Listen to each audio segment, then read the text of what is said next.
প্রত্যাশা সেরকম।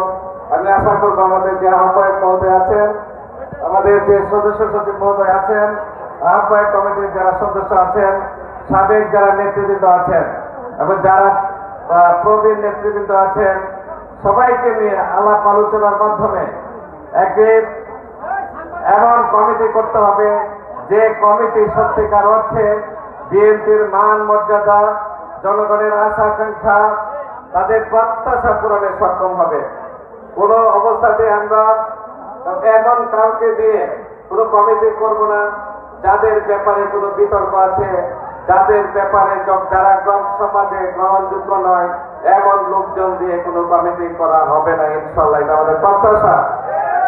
এবং যে কমিটি আপনারা বলেছেন নির্বাচনমুখী কমিটি, শুধু নির্বাচনমুখী কমিটি আমি বলবো না, দেশ পরিচালনামুখী কমিটি করতে হবে।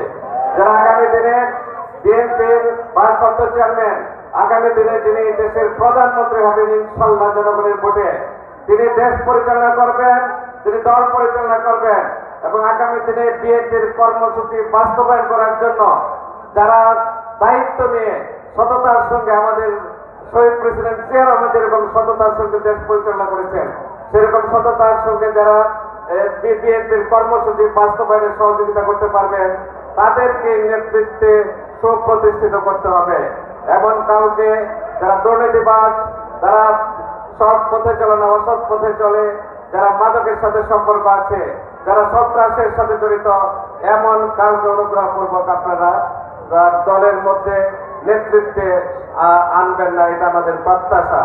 যাই হোক, আমি আমার বক্তব্য দীর্ঘায়িত করবো না।